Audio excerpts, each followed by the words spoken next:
Welcome to The Spread, JLN's weekly recap of options, markets, and other financial miscellany, brought to you by MyX. I'm Spencer. Here we go. So Professor Robert Whaley of market volatility fame won a Southeastern Conference, the other SEC, Faculty Achievement Award. He works at Vandy. Now, I don't care how cluttered Whaley's mantle is with awards and tchotchkes. However, I never want to miss a chance to talk about his house generally. See, Bob Whaley renovated his whole basement into an authentic Irish pub, and it's pretty nice, and it's got its own website. So, party at Bob's house. I'll tell you where there ain't no partying, at the offices of anybody tasked with consolidated audit trail work. There was a report this week that the SEC was ready to compromise on some of the controversial information required by the database, such as Social Security numbers. Long story short, if this thing doesn't end up delayed further, I'll be dumbfounded.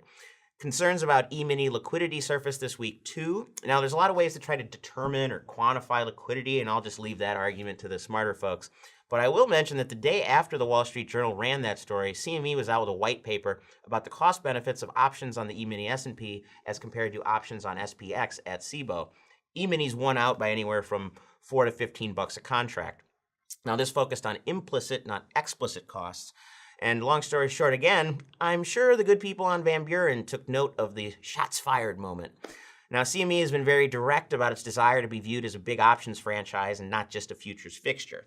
And speaking of CME options, how about the $30 million put wager in the Eurodollar space? I don't have much comment. I just like seeing Eurodollars in the news. There was also some autopsies on Natixis's, dang, that's hard to say, Natixis's epic $300 million loss on the back of exotic derivatives offerings with names like the Triple Lizard.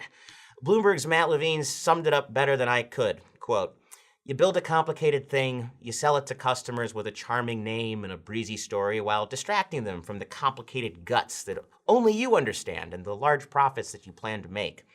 And then the simple breezy story is true. The clients are thrilled, and it turns out that you didn't understand the complicated guts either, and the large profits were actually large losses." Unquote. There you go. Lastly, a selfish shout out to our FIA Industry Leader Series, which is starting to roll out. Mike Forrester, you don't get to see him all the time, but he's right there. Put in amazing camera work, and it's showing. Also, he has to deal with my patter and always screwing up these recordings. We've got more options folks in the queue, including CTC Steve Crutchfield and Rival Systems Rob DeArco. Anyway, I'll leave you with a reminder of Monday's rituals by way of a quote from The Who. "I won't get fooled again."